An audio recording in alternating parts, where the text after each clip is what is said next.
Assalamu алейкум, кадырман көрүүчүлөр, урматтуу мусулман бир туугандар. Уникалдуу ислам долбоору өзгөртүүсүн баштады. Бүгүн биз дүйнөнү өзгөрткөн ислам даанышмандары китебинин алкагында сөз кылмакчыбыз. Ал үчүн биздин студиябызга дал ушул китептин автору десек болот, Исламбек Дайырбеков келип отурат. Кош келипсиз. Негизинен эле эми ушул подкастыбыздын алгачкы суроосун дейли. Негизи эле баягы исламдагы алтын доор деп аталып ушул китеп жарык көрүп атат да. Негизиненчи жалпы эле илимий революция качан башталган? Ушундан баштабайлыбы? Алып карай турган болсок, негизги бүгүнкү популярдуу тарых баяндамасында илимдин революциясы деп Ренессансты алабыз. Анткени бул тарыхты жеңүүчүлөр жазат биринчиден. Ренессансы ошол 13-кылымдан баштап 16-кылымга чейин деп батыштын билимдеги өнүгүүсүн гана айтып келинет. Андан мурунку доорду 4-кылымдан баштап караңгы доор деп аталып келет. Евро борборчулук көз караш менен айтылган бул тарых баяндамасы билимдер тарыхы деген дисциплина курулганга чейин гана болгон да. Илимдер тарыхы деген дисциплина курулуп, эң биринчи Америкада Джордж Сартон аттуу билимдер тарыхчысы курат.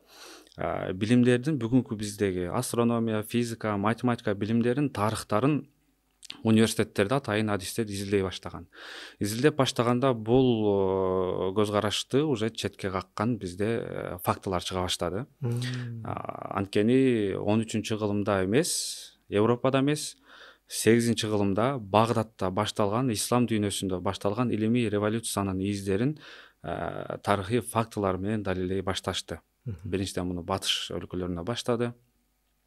Алып карай турган болсок, 632-жылы ислам дөөлөтү сахабалар арасында жайылтылууга баштайт, пайгамбарыбыз дүйнөгө салгандан кийин. Пайгамбарыбыз дүйнөдөн кайткандан кийин 100 жыл өтпөй туруп, мусулмандар чыгыштан Кытай менен чек аралаш болду, батыштан болсо Атлантика океанына чейин барышты. Бүгүнкү Испания, Португалия, Франциянын бир бөлүгүн, Италиянын батыш тараптарын мусулмандар каратып алышты.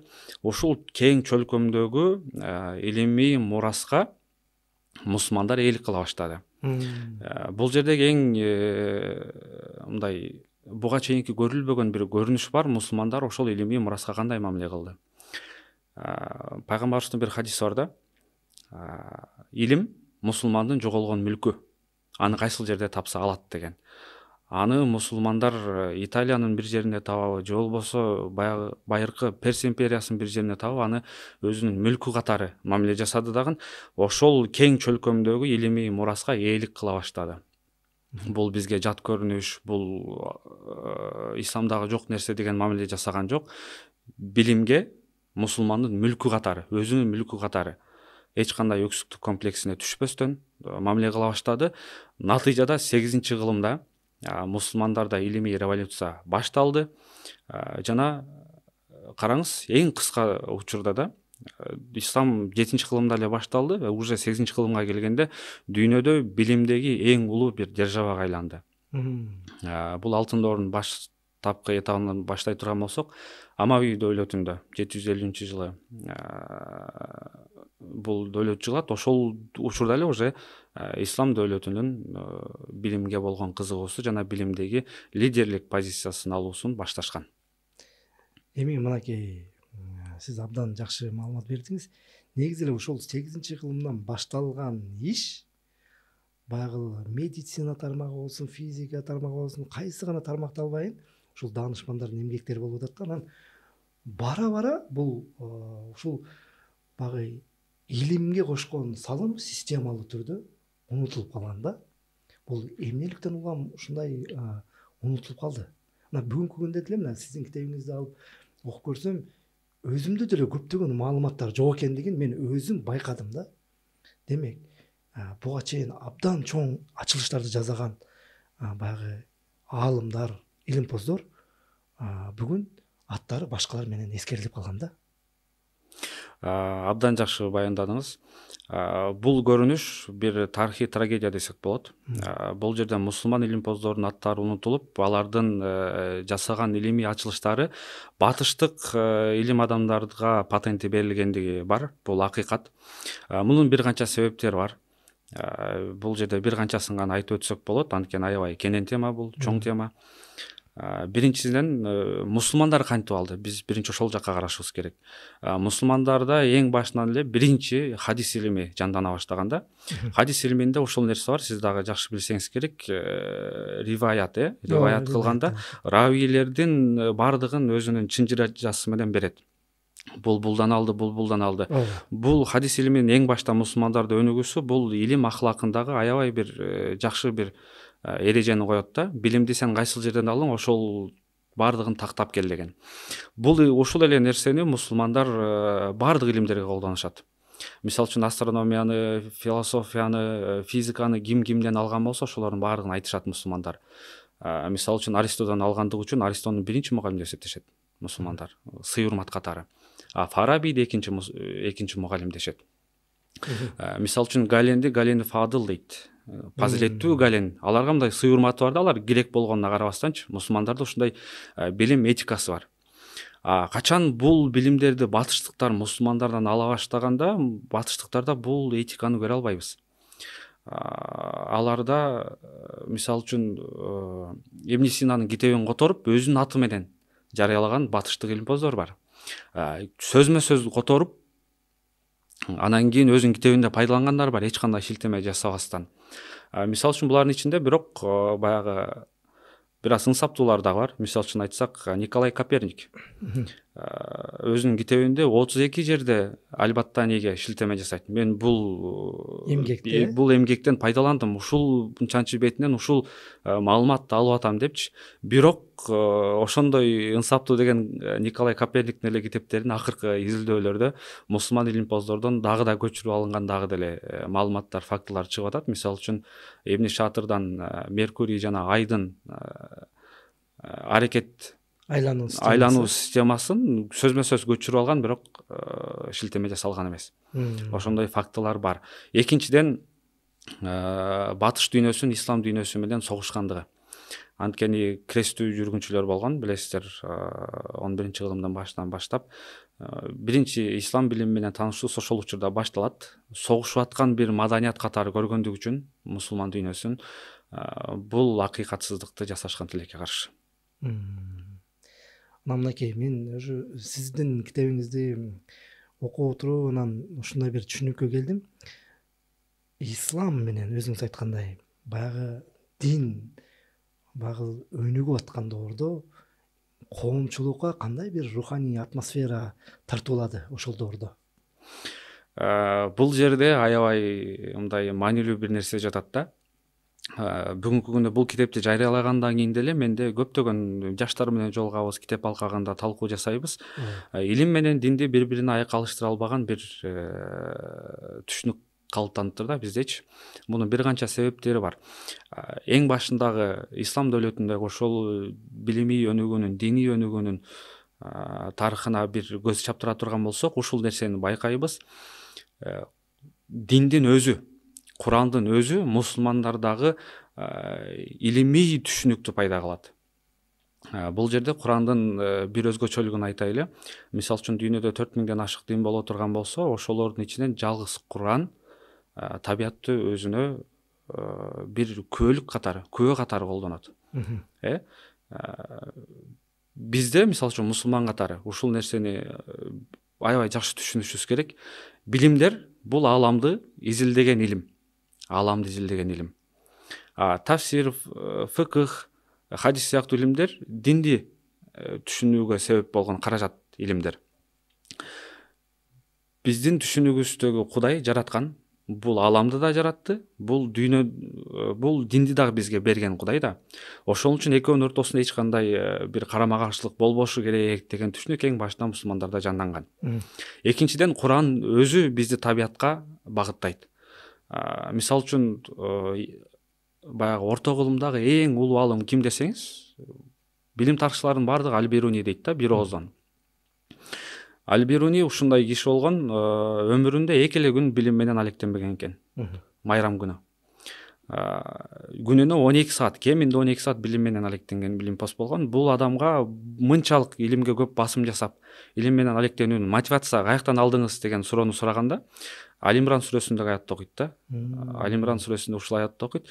Алар жаткан абалда, отурган абалда, турган абалда асмандарды карап, Аллахтын жаратканын карап туруп, Кудайым, сен бул жаратылышты жөндөн жөн жараткан жоксуң деп ой жүгүртө, терең ойлорго батат деген аятты окуйт да. Курандын өзү илимпоздорду, мусулман даанышмандарын табиятка багыттап, бул табияттагы Аллахтын жаратуусун, ал жердеги кылдат даанышмандыгын түшүнүүгө чакырат.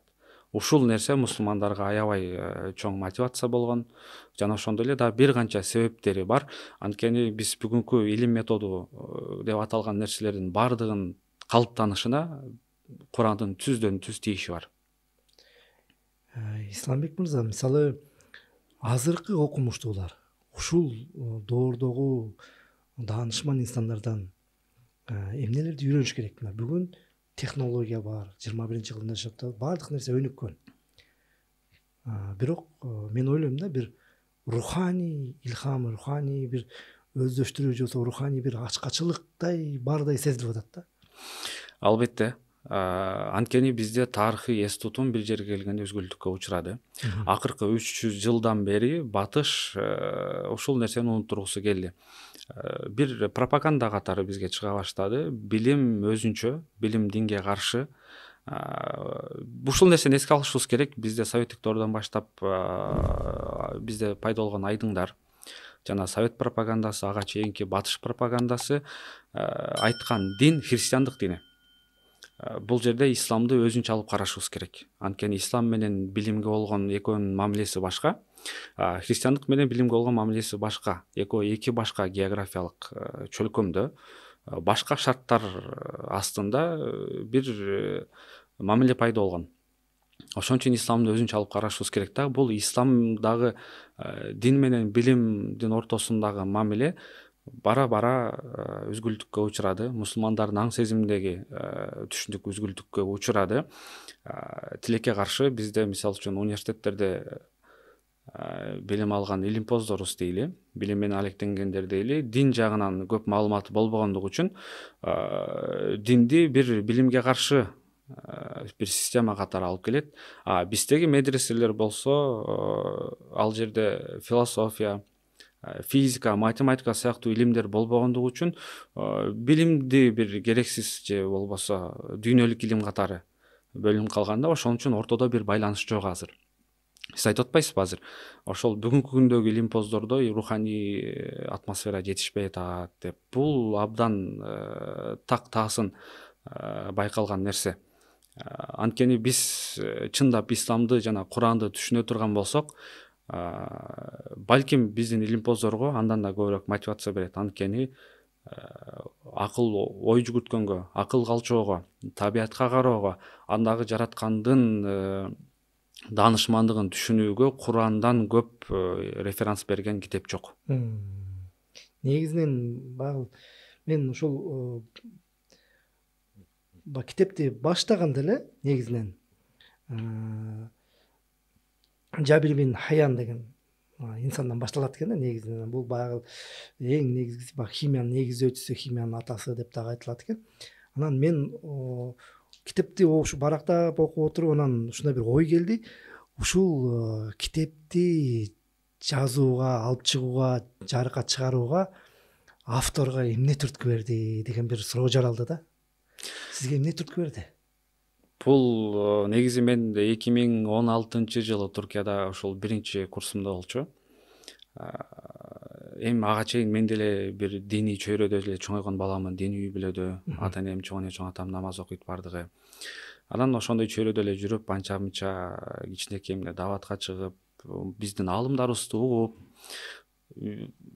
19-20 жашыма келгенге чейин менде диний түшүнүк калыптанган да. Анан барып Туркияда окуп атканда, сабактан тышкары эле бир изилдеп атып, бир макалага туш болуп калдым. Билимдер тарыхы тууралуу экен бул макала.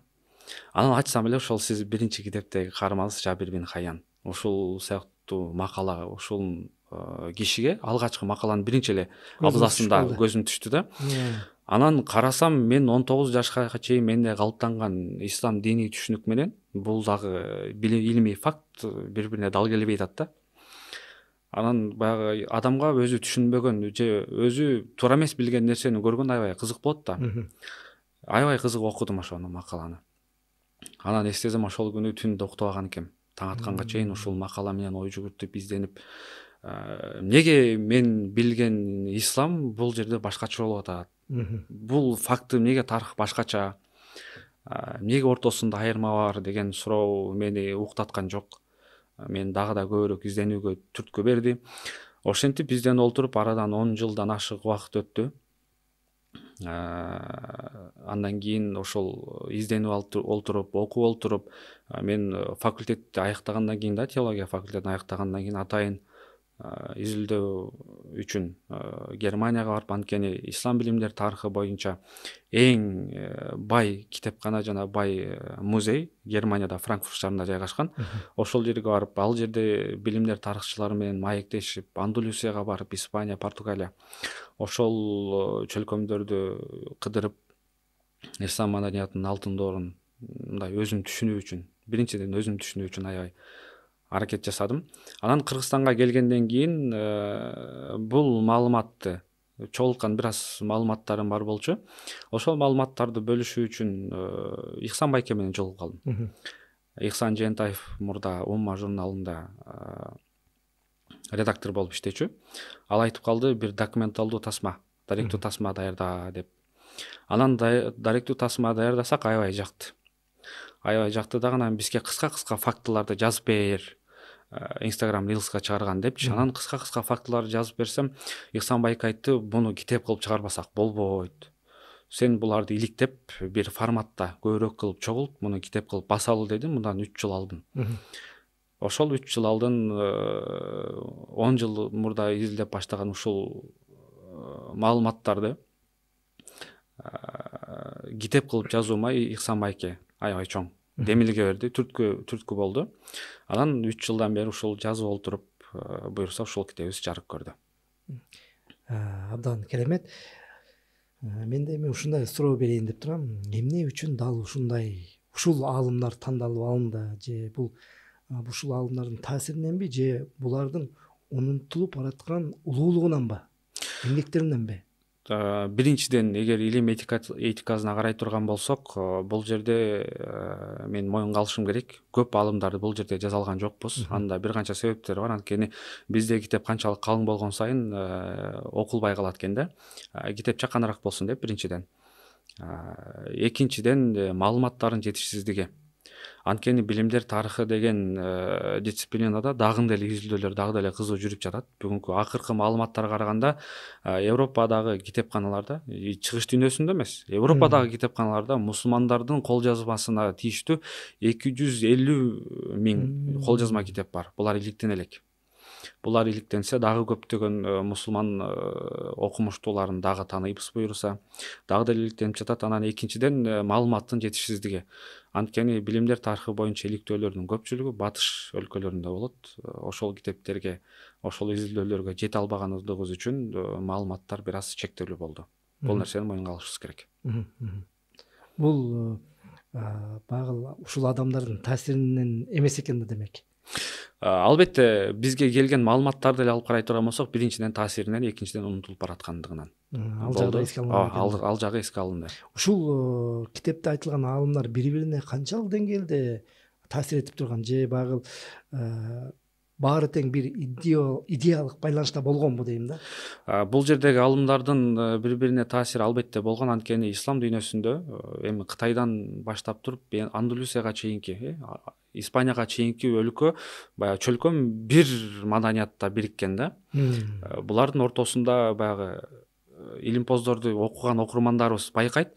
Анткени мисалы үчүн Хорезмде туулган баягы Аль-Хорезми барып Багдадка кетет. Башка аалымдар Мысырга, Египетке, андан ары Андалусияга чейин барып, баягы илим циркуляциясы аябай жандуу болгон да.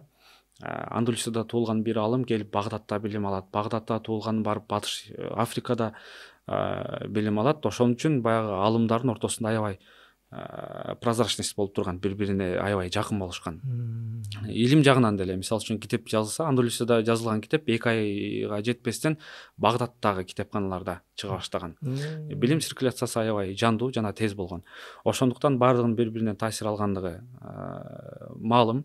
Анан бул жердеги мисалы үчүн алымдардын алгачкы барактарынын алымдардын көпчүлүгү баардыгы бир жерде эмгектенишкен. Бейтул Хикма академиясында. Бул жерде Аббаси халифасы Али Мамун ошол академияны түптөгөндөн кийин дүйнөдөгү баардык билим сүйүүчүлөрүн ошол жерге чакырат, ошол жерде топтойт. Ошол жердеги академияда мисалы үчүн Аль Хорезми, Аль Кинди, академикалык кадрону карай турган болсок, эми ислам дүйнөсүнүн каймактары ошол жерде чогулган. Баардыгы же кесиптеш болушкан, же болбосо бири бирлеринин китептерин окушкан. Анткени азыр эле айткандай, китептин циркуляциясы аябай жакшы болгон ислам дүйнөсүндө. Мынакей өзүңүз сөзүңүздө дагы баса белгилеп атасыз. Ушул доордогу аалымдарда илим эмне үчүн аябай ыйык деп эсептелген? Изилдөөлөрү, башкалары. Бул суроо абдан маанилүү суроо. Бүгүнкү күндө бизге аябай керек болгон суроо. Анткени көпчүлүк мусулмандар биз буну түшүнбөйбүз. Жада калса мусулмандар эмес, биздин илим тармагында жүргөн, билим тармагында жүргөн адамдарда деле бул нерсе аябай керектүү болгон суроо. Караңыз, бир аз мурда айта кеттик, ислам дүйнөсүндө алгачкы замандан баштап эле Куран бизге муну багыттады деп. Куран ошол эле учурда табияттагы кубулуштарга аят деп айтат. Биз бүгүн аяттарды, Куран аяттарын айтабыз, Курандын өзү болсо табияттагы кубулуштарга дагы аят дейт. Аят деген сөздүн мааниси ишарат же болбосо белги деген мааниде алып карайбыз да. Табияттагы кубулуштарды карап отуруп биз жаратканды тааныйбыз. Ислам дүйнөсүндө Аллахтын 2 китеби бар деп эсептелет ислам адабиятында. Бирөөсү кавни аяттар, жаратылыш. Экинчиси кавли аяттар, бул Куран. Кавни аят деп ааламга бир китеп катары мамиле жасашкан мусулмандар. Жараткандын бир китеби катары. Ошону окуучу предметтер бизде физика, химия сыяктуу билимдер болгон да. Ошону Аллахтын бир китебин окуп түшүнүүгө аракет кылышкан. Анткени чындап эле биз эгер астрофизиканы түшүнө турган болсок, бүгүнкү күндө химияны түшүнө турган болсок, биологияны түшүнө турган болсок, жараткандын жаратуудагы даанышмандыгын ошондон да көбүрөөк түшүнө баштайбыз. Кандай кудуреттүү экен, Ооба. Анткени баягыда билим менен алектенген көпчүлүк инсандар Кудайга ишенүүгө мажбур болушат да. Мисалы үчүн Эйнштейнди алып көрөлү, эң популярдуу. Эйнштейн өзү динден узак эле адам болгон. Бирок ошол билим менен алектенип, баягы жаратылыштагы кубулушту, физикалык закондорду байкаган сайын, баягы бир молдо Аллахты эскерип, адамда сезим болот го. Ошондой сезим өзүндө жанданганын көп жолу айтат да. Эйнштейн дагычы менде диний сезимдер пайда боло баштайт депчи. Анткени чындап эле биз ааламга чындап карай турган болсок, Аллахтын кудуреттүүлүгүн көрөбүз. Аллахтын даанышмандыгын, жаратуудагы өзүнүн ушундай бир сыпаттарын көрөбүз да. Ошол үчүн Кудай Аллах Таала бизге Куранында дагы баса белгилейт.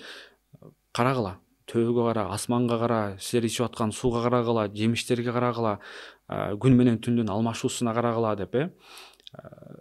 Аябай мындай багыт берет да. Экинчиден, исламдагы билимдин өнүгүүсүндө түздөн түз ибадаттар маанилүү болот. Анткени караңыз, ошол кыска убакытта ислам чөлкөм аябай кенен аймакка жайылды да. Ошол аймактардан кыбланы табуу маселеси болгон. Намаз убактыларын белгилөө. Анткени Аравиядагы күндүн узундугу менен биздеги күндүн узундугу башка. Бул жердеги күндүн намаз убактысын белгилөө бир көйгөй болгон башында. Кыбланы табуу көйгөй болгон. Ушул үчүн тарыхта биринчи жолу, билим тарыхында биринчи жолу обсерваториялар курулган. Астрономиялык байкоочу жайлар. Тарыхта биринчи жолу ислам дүйнөсүндө кыбланы табуу үчүн курулган. Кыбланы табуу үчүн мусулмандар тригонометрияны аябай өнүктүрүшкөн. Караңыз, жөн эле бир гана намаздын ошо билим тарыхына кандай салымы бар. Жанагы зекетти эсептөөдө деле математика колдонуп ооба, мурасты бөлүштүрүүдө негизи халифа Маъмун Аль Хорезмиге тапшырма бергенде ушул нерселерди соода саттыктагы мурасты бөлүштүрүүдө бизде олуттуу түрдө алгебраны билиш керек. Биздин фыкыхчылар, бизде мисалы үчүн фыкыхчыларды айтабыз да, эми баягы диний билимди эле алышты, жок, булар математиканы үйрөнүшкөн. Анткени мурас бөлүштүрүүдө бизде математиканы олуттуу деңгээлде билиш керек. Бул тармагынан анан халифа Маъмундун ошол берген тапшырмасында ушул нерселер болгон. Баягы мамлекет башкарат да эми. Ал жердеги жерлерди бөлүп берүүдө өлчөмдөр, мурасты бөлүштүрүүдө, соода саттыкта ушулардын баардыгы практикалык чечим кабыл алыш үчүн мусулмандар алгебраны ойлоп табышкан. Ушул аалымдардын эмгектерин аке абдан керемет эмгектери жарык көргөн экен. Бүгүнкү билим берүү системасында кандай колдонсо болот? Биринчиден биз мусулмандар өз тарыхыбызды билишибиз керек. Анткени биз эми тарыхты мындай эле өткөндү түшүнүү катары эле алып карашыбыз керек. Анткени бизден тарых аркылуу бизге өксүктүк комплекси да беришет. Мисалы үчүн бизде ушул бардык нерсе батыштан келди. Биз силердин ата бабаларыңар баягы маданиятсыз адамдар болгон. Биз силерге маданият алып келдик деп орустар бизге бунун травмаларын биз дагы деле жашап атабыз. Травмабыз бизде дагы деле бар. Булардын биринчиден жоюудан өзүбүзгө болгон ишенимди алып келиш үчүн биринчи тарых үйрөнүшүбүз керек. Өзүбүздүн тарыхыбызды өзүбүз талдашыбыз керек. Экинчиден бул бир гана өткөндө эмес, бизге келечекке да багыт бере турган нерсе тарых. Тарых ушундай нерсе, баягы тарых кайталанат деген сөз бар. Тарых бир түз сызыкта эле, заман түз сызыкта кетпейт, тарых кайталанып турчу ушундай табияты бар. Эгер биз ошол билимде, илимде дагы өнүгүп турган өнүгүүнү кааласак, анда биринчи тарыхыбызга кайрылышыбыз керек. Анткени тарых бизге тажрыйба болуп берет. Келечекке жакшы кадам таштоо үчүн биздин тажрыйбага муктаждыгыбыз бар. Бизге тажрыйба болсо ошол өзүбүздүн тарыхыбыз. Негизинен сизге китепти жазууда эң көп таң калтырган кайсы урунттуу учурлар кездешти? Эң көп кайсыга таң бердиңиз? Балким изилдөөңүздө. Негизи таң калган учурлар аябай эле көп болду. Эми карап отуруп ушул даанышмандардын өзүнүн жашоосуна аябай таң каласың. Мисалы үчүн алып карай турган болсок, Жабир ибн Хайян, мен биринчи бул киши тууралуу окуп изилдеп баштаганда өзүмдүн эле түшүнүгүмдө мындай аябай бири-бирине каршы келген пикирлер, эмнеге мындай болгон деген суроолор аябай көп туулду да. Окурмандардан аябай сурамакмын, ушул мындай салыштырмалуу окуңуздар депчи күнүбүзгө. Мисалы үчүн химия илими бүгүнкү күндө аябай өнүккөн деңгээли. Ушул химия илимин куруучусу Жабир ибн Хайян. Караңыз, бул киши ошол учурда суфи. Суфи деген сөз эми кыргызчада сопу деп коебуз. Сопу деп коебуз. Өзүнүн динге арнаган инсан. Бүгүн сопу дегенде адамдардын түшүнүгүндө кандай профиль жанданат, карасаңыз? Сопу дегенде кимди элестетебиз деген? Эмнени элестетебиз? Баягы мечиттен чыкпаган, дүйнөдөн кол этегин тарткан кишини элестетебиз да. Ислам маданиятынын алгачкы учурунда бул киши химия илимин түптөп атпайбы? Химия илимин түптөп жада калса, ал жасаган химия илимин чыгарган деңгээл батыш дүйнөсүндө 18-кылымга чейин ашылып өтүлгөн эмес. Бул киши суфи болуп атат. Бизде ушундай таң калыштуу түшүнүк пайда болгон азыр. Эгер сен химия менен алектене турган болсоң, анда баягы диний ишенимиңди лабораторияга кирип атканда сыртта калтырышың керек деген сыяктуучу. Ушул нерсе мага аябай таң калтырган башында. Анткени айтып атпайм, мен деле ошол адаттагыдай эле диний түшүнүк менен чоңойгонмун деп. Анан экинчиден мусулман илимпоздорунун иликтөөлөрү батыштык илимпоздордун аты менен чыга баштагандыгы аябай менди баягы кайгырткан да. Неге биз мусулмандар ушул акыйкатты буга чейин биз изилдеп тапкан жокпуз? Дагы бир парадокстуу жагы бар. Бул нерселерди таң алып, муну биз батыштыктар эмес, чыгыштыктар издеп табыптыр, мусулмандар издеп табыптыр деп иликтегендердин көпчүлүгү батыштыктар болуп атпайбы? Неге бул билимдер тарыхын неге мусулмандар курбады?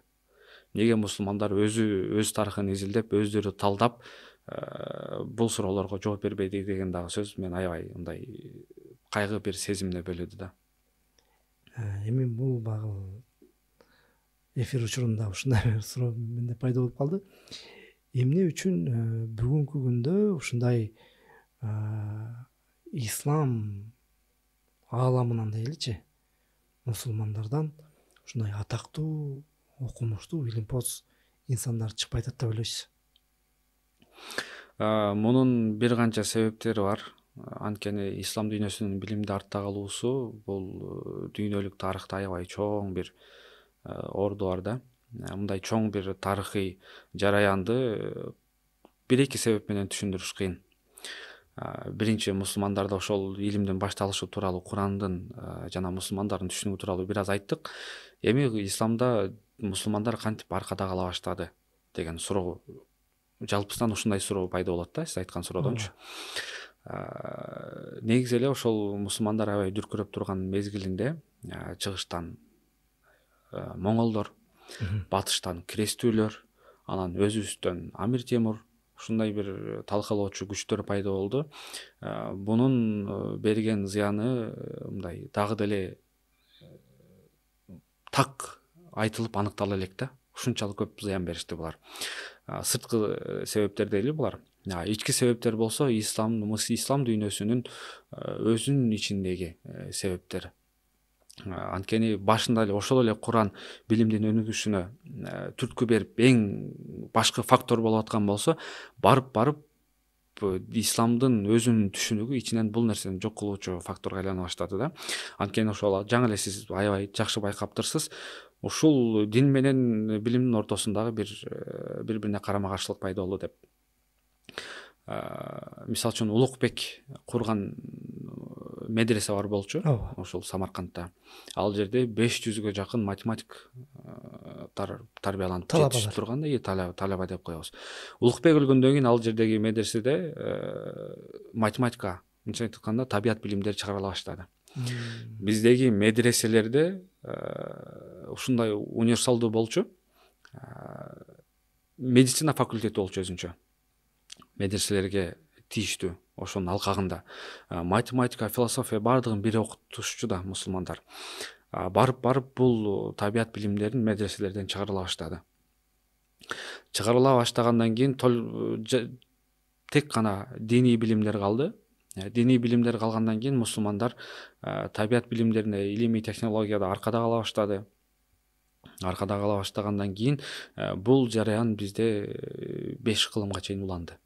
5 кылымга чейин уланып, натыйжада биз ушул абалга түшүп отурабыз. Ислам дүйнөсү бардык жактан аркада калды. Анан бирок дагы бир сүйүнүчтүү байкоолорду көрсөк болот. Бүгүнкү күндө мусулмандарда кайрадан билим жандана баштады. Кайрадан ошол Курандарды окуп, тарыхыбызды окуп, көп эле жерден көрүп атабыз. Мисалы үчүн жакынкы бизге коңшу, биз тектүү өлкө дейли, Түркияда жаңы эле Селчук Байрактар жаңы бир программа иштеп чыгып, анын атын Аль-Фараби же болбосо Аль-Фиргани деп коюп атат да. Өзүбүздүн тарыхыбыздан илхам алып кылышып атат буларды. Ушундай көрүнүштөр дагы бар. Чыкпай жаткандыгын да бир себеби ошол диний илим менен дүйнөлүк илим деп туруп экиге бөлүп алганыбызда болуп атат. Эң негизги себеп ушул. Бүгүнкү 21-кылымда кайсы бир өлкөдө жаңы алтын доорду баштоого шарт барбы? Албетте. Тарыхтагы ошол исламдагы билимдин өнүгүүсүн карай турган болсок, ал жерде түрткү болгон факторлордун бардыгы бизде бар, ашыгы менен. Сен коюң, ушунчалык көп мүмкүнчүлүктөр, ушунчалык көп шарттар бар. Бирок Ибн Синанын бир айткан аябай жакшы сөзү бар да, билим баркталган жерде тамыр жайып көгөрөт, баркталбаган жерден көчүп кетет деп. Бир эле нерсе, мусулмандар биз илимди баркташыбыз керек, эң биринчи илимге кызыгуу болуш керек. Бул нерсе акырындыктан болуп келип атат. Буюрса ислам дүйнөсүнүн ойгону бар. Бизге анткени ислам дүйнөсү ушул акыркы 200-300 жылдыкта бардык өлкөлөр, мусулман калктары колониялаштырылды батыш тарабынан. Алардын тарыхы бурмаланды. Буюрса бардыгы өз эркине жетишкенден кийин ушул ойгону кайрадан пайда болуп келип атат. Буюрса өз тарыхын талдап, ислам менен билимдин бири бирине каршы эмес экендигин билип түшүнүп келип атат. Буюрса мен мындай жүрөгүбүздүн түпкүрүнөн ишенет элек, биринчи орунда ушул Кыргызстанда пайда болот буюрса деп. Анткени жаштарыбыздын динге, билимге болгон кызыгуусу буюрса башкача. Мынакей Исламбек мырза, сиздин китепти окуп отуруп мен деле өзүмө бир канча маалымат алдым деп жогоруда айтпадымбы? Анан ушундай эле илимий изилдөөлөр менен биздин аалымдарыбыздын бүгүнкү жаштары шыктан алабы? Ушулардан таасир алып? Албетте, анткени бизде мисалы үчүн жаштарыбызга кичинекей эле багыт керек да. Мен деле ушул нерсени кичине эле бир абзацтан көрүп калгандыгы үчүн баягы кызыгып 10 жылдан ашык бою ушул боюнча алектенип келип атпаймынбы? Биздин жаштарыбызга азыр маалымат эле жетишсиз. Ушундай аракетчил жаштарыбыз бар. Көрүп аябай кубанып атабыз. Аларга бир аз эле маалымат, бир аз эле багыттама бере турган болсок, алардын ичинен деле ушул сыяктуу билимпоздор, Ибн Сина сыяктуу, Аль-Хайсам сыяктуу ушундай чоң физиктер чыгышына биз толук ишене алабыз. Анткени биздин жаштарда Кудайга шүгүр аябай мындай кызыгуусу бар. Болгону бизде маалыматтын чектүү болгондугу болуп атат. Маалыматтын жана багыт берген бир багыттоочулардын жетишсиздиги болуп атат. Буюрса андай кишилер дагы бар, акырындык менен болуп келип атат. Биз чын дилибизден ишенебиз, Кыргызстанда буюрса аябай чоң инсандар пайда болот, тарбияланат деген. Исламбек Таксым, өзүңүздүн тажрыйбаңызга таянып айтсаңыз, бүгүнкү күндө илимдин ислам цивилизациясындагы деңгээли орду кандай? Ислам цивилизациясына бүгүнкү күндө айтып атасызбы? Бүгүнкү күндө бир аз үмүтүбүз болгону менен мындай чыныгы жанагы деп коебузго, сүрөттү алып карай турган болсок, чындап эле өкүнүчтүү. Анткени мусулмандарда мисалы үчүн эгер Куранга бирөө батыштыктар бир карикатура кылып туруп сын пикир айтат, чабуул жасай турган болсо, мусулмандардын рефлекси бар го. Тез эле бир жыйналышка алып, алга каршы бир акцияларды уюштуруп, аябай жакшы да. Ошол эле нерсени мисалы үчүн батыштыктар билимге жасады да, ааламга жасады, мындайча айтканда Аллахтын экинчи китебине жасады. Билимди динге каршы бир нерсе сыяктуу же болбосо атеизмди далилдөөчү бир каражат катары колдоно баштаганда мусулмандардан бул реакция болгон жок. Анткени ааламдагы жараткандын бир китеби, Аллахтын бир китеби, мусулмандын ишеничи боюнча мусулмандар бул нерсени тилекке каршы жоготпойт акыркы учурда. Илимге да ушундай ээлик кылып мусулмандар реакция жасаш керек болчу. Ушул нерсе мусулмандарда болгон жок. Эми акырындык менен болуп келип атат буюрса. Бул жөнүндө үмүтүбүз бар бул тууралуу. Мен бул суроону эмнеге бердим? Анткени бүгүнкү күндөгү биздин уламалар менен илимпоздор эгерде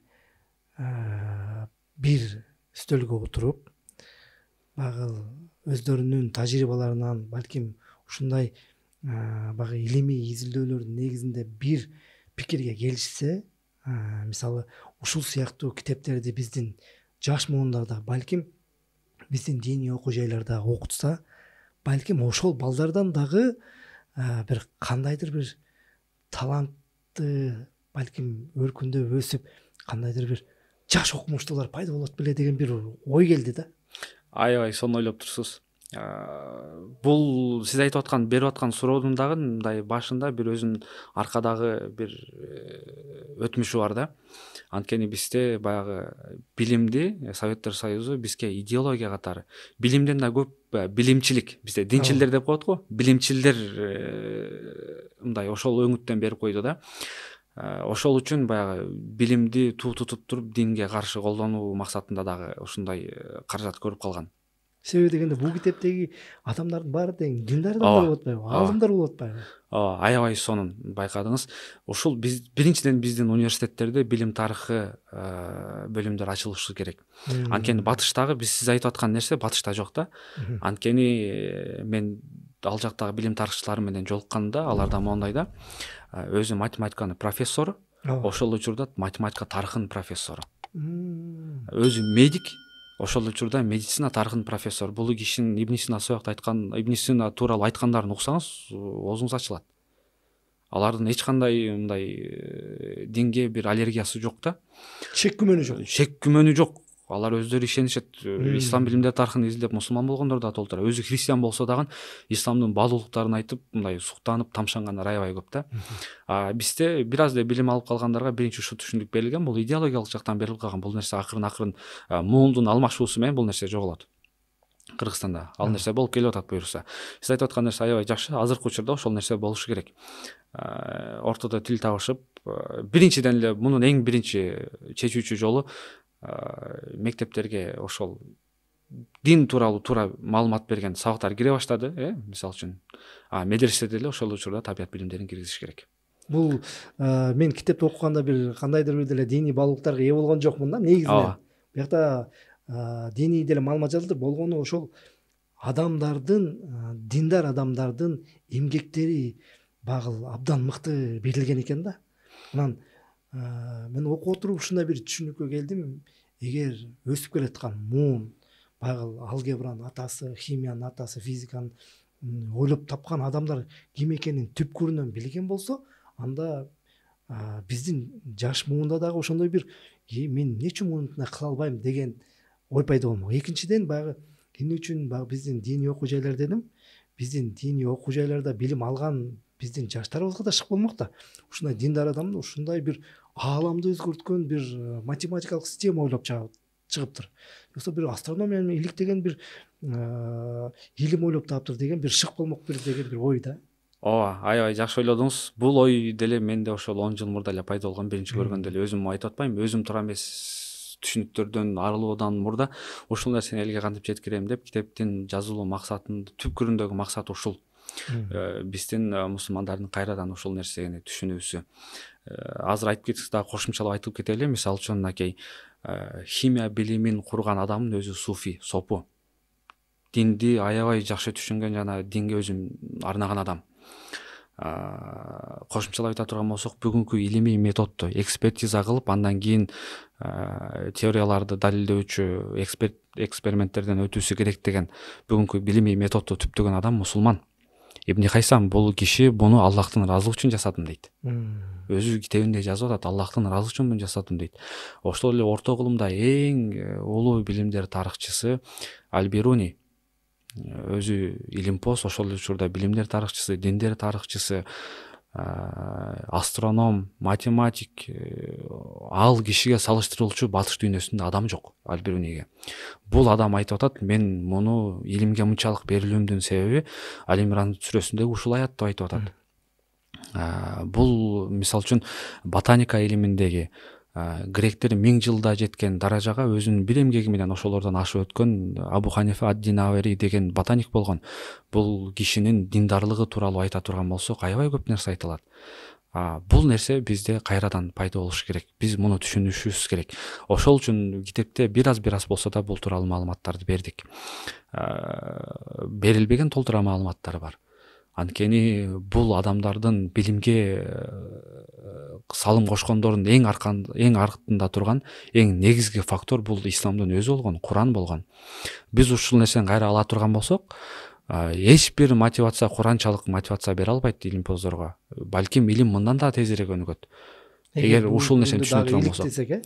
Эгер түшүнүп, ушул нерсени биздин жаштарыбызга билим берүүчү жайларда сиз айтмакчы, ушул нерселерди бере турган болсок, билимдин өнүгүүсү аябай тез болот.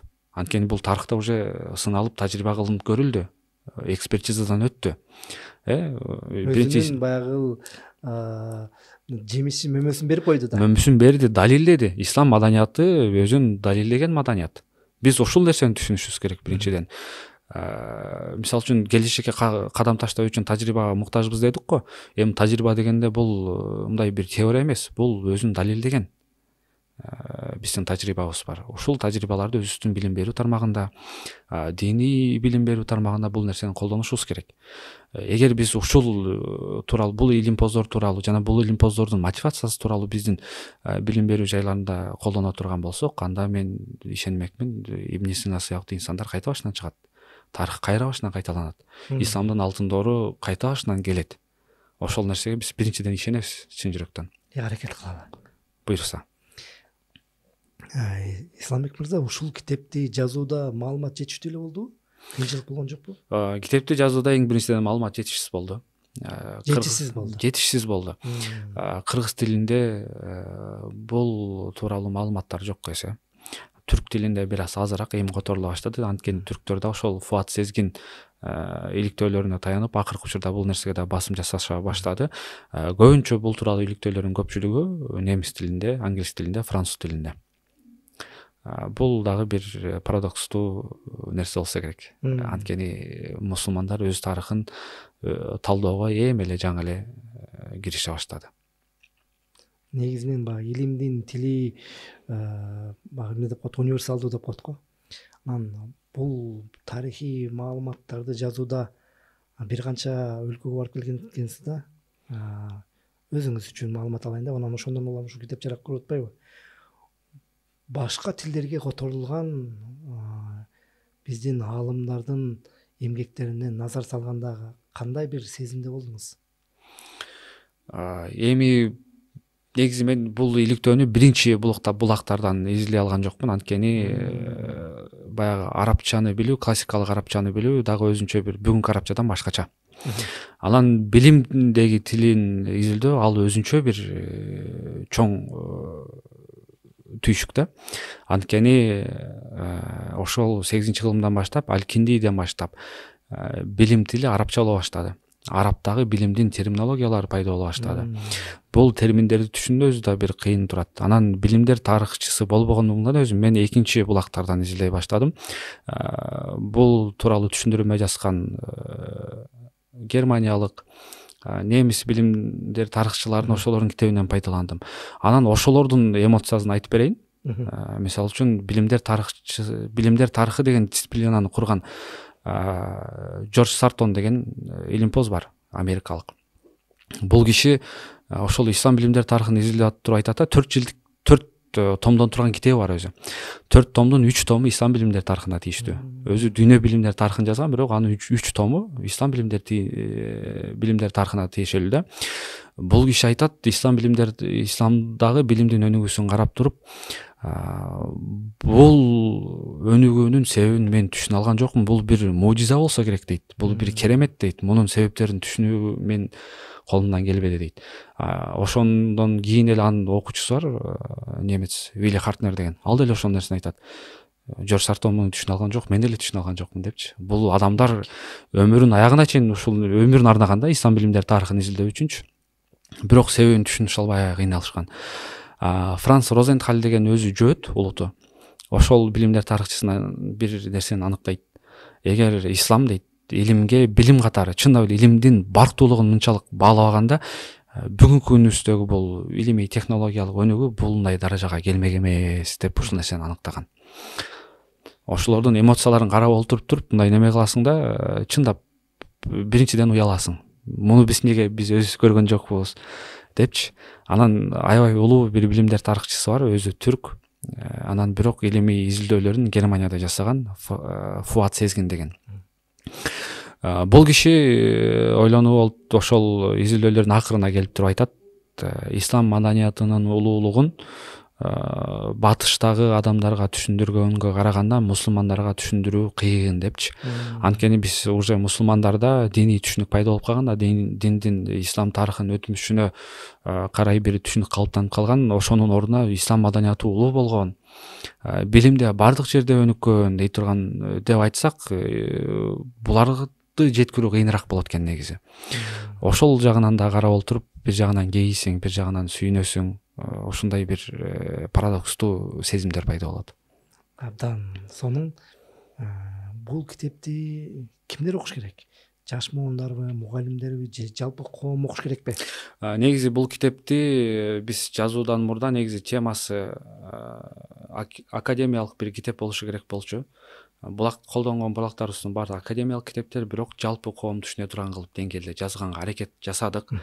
Анан бул китеп чыккандан баштап биринчи өзүбүздүн жакындарыбызга таркаттык да.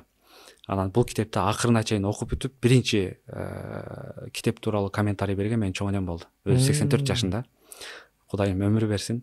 эң биринчи акырына чейин окуп китеп жөнүндө мага комментарий берген чоң энем болду. Бул китепти айтор баардыгы окуса болот. Жаштар да, карылар дагы, академикалык жакта эмгектенгендер да баардыгы окуса болот. Маалымат үчүн. Маалымат үчүн. Жакшы нерсе да. Бул изилдөөлөрдөн кийин кайсыл жакты бир изилдеп көрөйүн деген бир ниетиңиз бар? Негизи менин оюмдагы темалар аябай көп. Негизи баягы руханий деп коелу, диний же баягы тарыхый жактан кызыгууңуз барбы деген? Кызыгуум бар, анткени бул китептин негизи ислам билимдер, бул жерде аалымдар тууралуу эле айтылды. Негизги баягы чоң сүрөттөмө бул жерде бериле алган жок да, анткени тематика ага жол бербейт болчу. Ислам билимдер тарыхы, ислам маданияты тууралуу бир китеп жазууну өзүм ойлоп жатам. Экинчиден китептер тууралуу. Экинчи бир китептин темасы ислам маданиятындагы китептин өнүгүүсү. Анткени бир факт бар, билимдин китептештирген маданият бул ислам маданияты. Анткени китеп маданиятын чындап эле баштагандар мусулмандар болгон. Бул тууралуу аябай жакшы маалыматтарды чогултуп жүрөм. Үчүнчү бир тема, батыштыктар бизден көп нерсени алды аябай. Бирок бизден ала албаган нерселер дагы бар. Мисалы үчүн толеранттуулук. Бүгүнкү күндө мусулмандарда бул нерсе жоголуп баратат. Ушул нерсени кайра эскертүү үчүн ислам маданиятынан, тарыхтан, фактылардан алып, исламда толеранттуулук деген китеп жазууну аябай эңсеп жүрөм. Абдан сонун, Кудай таалам оюңузду, ниетиңизди ишке ашырсын дейли. Анан мен акыркы суроону бергим келип атат. Ушул суроонун сиздин оюңузча ыйман менен илим бири-бирине кандай дем берет? Ибн Рушд деген аалым болгон да. Бул кишини биз мусулмандар көп тааныбайбыз, көп пайдалана алган жокпуз, бирок батыш акырына чейин колдонду бул инсандычы. Ибн Рушд көрүүчүлөрүбүздүн көбү эле буну биринчи жолу укса керек. Китебибизде да бул киши тууралуу жазганбыз. Батышта аверроизм деген агым башталган. Бул кишинин китептеринен улам. Парижде башталып, акырында Италияга чейин, Европанын бүт тарабына жайылып, баягы Европа кайра агаруу, кайрадан жандануу доорунда бул кишинин эмгектери аябай чоң таасир берген да аларга. Буга каршы чыккан католик чиркөөсү 12 пункттан турган тыюу салуу өкүм чыгарат. Даже бирок буга карабастан эле агартуучулар бул нерсеге аябай катуу басым жасашкан да. Бул кишинин, Ибн Рушдтун айткан бир сөзү бар да. Дин менен билим дейт, сүт бир туугандары сыяктуу дейт. Сүт бир туугандары, булардын алуучу булагы бир. Булар пайдаланган булак бир. Илим дагы, ыйман дагы бир эле жерден пайдаланышат. Бир эле жерден кезигишет. Булардын түпкүрүндөгү барган жер жараткан. Бизге ушул аламды жараткандагы Кудай, ошол аламды изилдөөчү предметтер бул илим, биздин илимдер, физика илимдери, ошол эле жараткан, бизге динди дагы түшүрдү. Динден биз ыймандан пайдаланабыз. Ошон үчүн экөөсүнүн бара турган жери бир эле. Ошон үчүн исламда баягы тавхид деп коебуз да. Тавхид деген бир деген нерсе. Мусулмандарда тилекке каршы бул нерсе дуалист боло баштады. Дуалист деген экилик, баягы байыркы мажуси деп коебуз. Алар эки нерсеге ишенишет да. Караңгылыктын дини, анан жарыктыктын дини депчи. Кудай деп. Бизде бул нерсе жок болчу. Бирок кандайдыр бир себептерден улам бул нерсе пайда боло баштады. Бул нерсени кайра биз тавхидке өтүшүбүз керек. Бул түшүнүктө илим менен динге караганда тавхид түшүнүгүнө өтүшүбүз керек кайрадан. Билим дагы Кудайды таанытуучу каражат, ыйман дагы Аллахты таанытуучу каражат.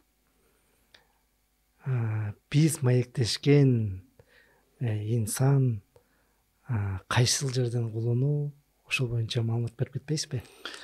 Мен өзүм Аксай районуна караштуу Кашка Суу айылында, Батыш Ата айылында туулуп өскөм. Мектепти өзүбүздөн эле бүтүп аяктагандан кийин Туркияга барып, Кайсери деген шаарында Эржес университетинде теология факультетин аяктадым. Ал жакта 6 жыл билим алганбыз. Билим алып бүткөндөн кийин деле изилдөөлөрүбүздү токтотпостон Европанын бир канча өлкөлөрүнө барып, ал жерде билим тарыхчылары менен жолугуп, алардан изилдеп, алар менен маектешип, өз алдыбызча окуп, анан ушул китепти жаздык буюрса. Эми мындан кийин абдан бир жакшы ниеттерди, максаттарды алдыңызга койгон экенсиз, Исламбек мырза.